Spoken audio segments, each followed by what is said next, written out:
What's going on, everybody? So just a quick little upgrade tonight. Just gonna basically do some good old goodies here on the Kona. She's been not really neglected for the past couple episodes or whatnot, but basically I just want to get some more work done on it. Got a bunch of parts that have just been kicking around, so figured beautiful night out. Look at that. Beautiful little sunrise got going, or sorry, sunset. Wow. But yeah, so just gonna pop this new engine cover on here from Forge Motorsports that came in. Just finish out the interior of the engine bay and get her all set up.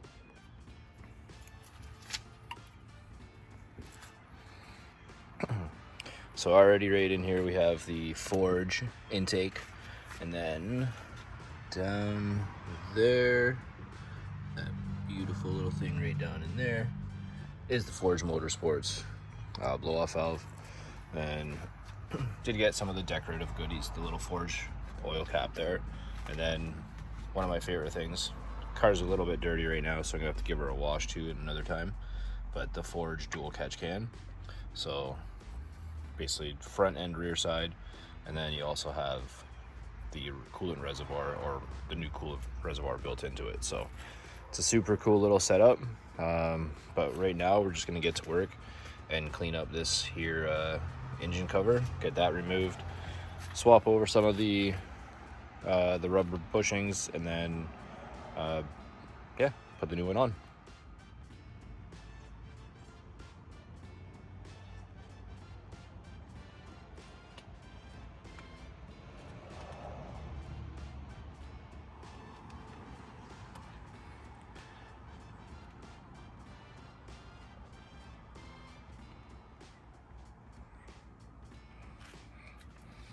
So that is the OEM, that is the Forge.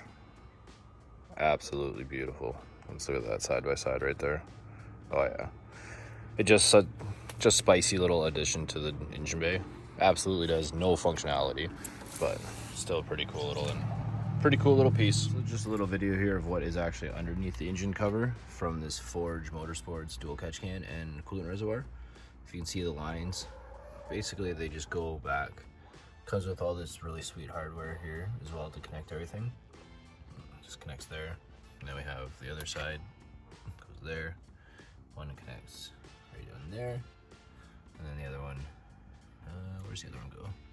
Oh, so one is right there, and then the other one side goes to that up there. So pretty sweet little unit. I put it on the Veloster when I first got it, and I've absolutely loved it. It's kept so much oil in that out of the system. And then same with the intake here. Big old Forge filter, and then the big pipe. I don't know why, but I have the same setup on the Veloster, but the setup on the Kona, just absolutely, the intake and induction noise that you get with it is just incredible. If anybody has a Kona N and is looking to get an intake, I'm not sponsored by them or anything, but the sound on this thing is absolutely incredible. Completely love it. Probably this car will always have this intake on it, that's for sure. But yeah, I just wanted to give you a little glimpse underneath there. Now we got this guy here, so pretty simple install. So on the back of the OEM setup comes with normally there's foam under there. I removed that when I had to do the intake pipe, or sorry, not the intake pipe, the lines for the catch hand. But these little rubber guys here, they pop out of the stock one. There's four of them in, or sorry, yeah, four of them in total. There's the 1, 2, 3, and 4, and then basically you just kind of line it up on the little posts. 1, 2, 3, and 4 right there, and then she's installed. So not too hard at all to do, but absolutely love the result. All right, bam. So got those all lined up. So once they're all lined up, just give them a little push, and there we go. She's all clicked in. But yeah, absolutely love the little setup. Just gives it a little bit of a style change in there. But next up, I gotta finish all the coolant lines. I got the entire kit coming in from that, also in the perf blue. So that's going to be next on this old girl. But yeah, just absolutely love how she's turning out. Guess we haven't really done a full walk around on this one yet, so maybe we can do that. But pretty little simple setup so far. So we did lower it with H&R springs. They're actually the springs out of the Veloster end to bring it down to this ride height. Seen a couple other people do it, and so I thought, give it a shot.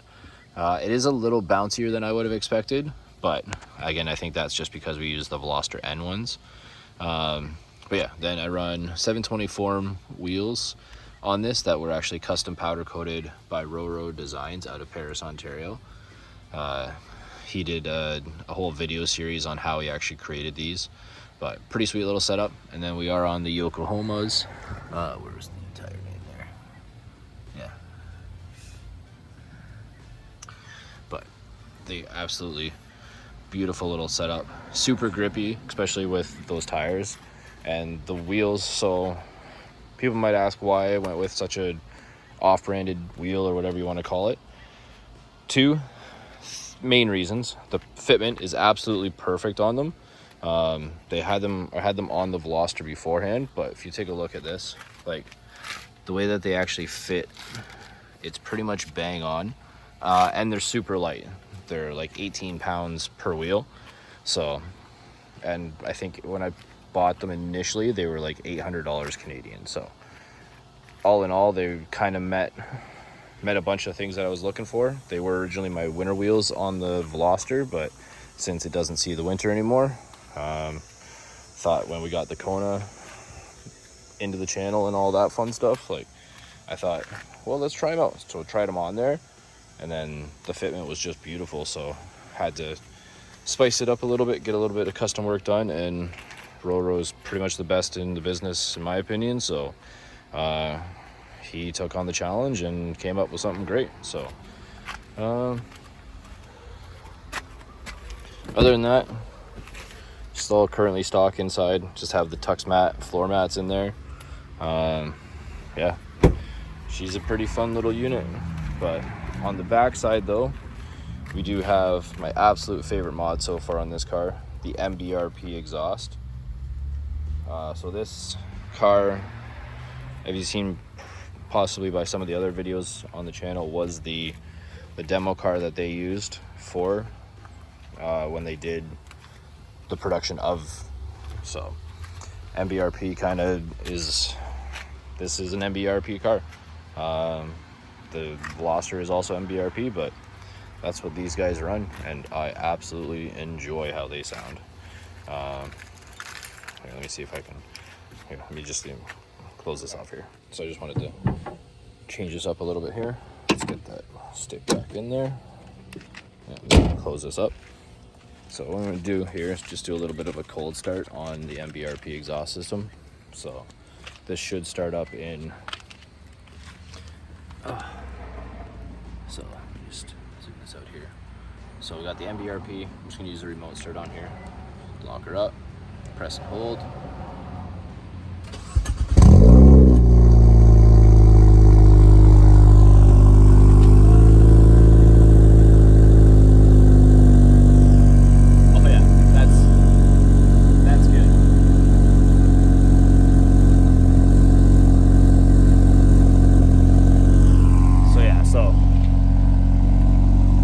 Just the cold start, so let me just close this down here, let that cool off there. But yeah, that's definitely, absolutely love how that turned out and how that sounds. Again, it was MBRP's kind of demo build, so I'm not sure if the systems are the same on them now, like with what they've come out with, but from what this sounds like, yeah, you gotta get them. So that was just the remote start, so I don't think that was the valves open even. Valves open on this, it just gives it such a nice deep rumbly tone. But yeah, that's pretty much all for just a little quick snippet. Oh, actually, while we're out here, let's do a little bit of a walk around. So this is the newbie slash oldie, I guess you would say. This was my 2013 Mitsubishi Evo 10 that I had a few years back. I actually had this before. Yeah, I think I had this kind of right around the time I was finishing off my R32 before I got my BMW. So this is kind of been an oldie, but a goodie, we'll say. The car does need a lot of work, as you can kind of see here. So something has happened on this whole side of the car. All the paintwork here is kind of in need of some restoration. It's weird though. I did a little bit of exploring and it looks like the stuff is actually on top of the paint. So same thing, and then all the way back here pretty much goes to like a complete satin paint, and then back to the spoiler. So I'm not really sure what that's done yet. Oh, sorry. Not really sure what's caused that as of yet. So I'm gonna have to investigate that a little bit further. And then obviously it's a little bit of a, so this is an MR car. So the button there was kind of shaved out. And then this is the next big one. I've absolutely loved these cars for a few years. And then when my buddy got his and then saw this thing come available, let's just take a look here. So this is a 2004. I'm gonna flip the camera around, guys. Is my 2004 Nissan Stagea M35. Ignore the stuff over here, it's just an old workbench. So this is a Nissan, or sorry, the OTEC Axis kit. So this is all factory kitted out. So it's actually special flares on the front and the OTEC wheels. So these are definitely gonna need a full kind of restoration as well. So they'll probably go back to see Roro when it's time. And then, yeah, like, oh, I don't have the key on me here, but absolutely love this spec. Kind of picked this up off of an old buddy who has a few other Skyline projects, things like that. So this is definitely going to be, a kind of like just a cool little cruiser. But the fleet's kind of growing. We do have the Evo 7 just tucked away in the garage right now, but this one's going to be an interesting one as well. I think this one's just going to be a kind of a fix-up project and find it a new home. But at this point, it's kind of fell into my lap and it couldn't really pass up the opportunity that was presented. So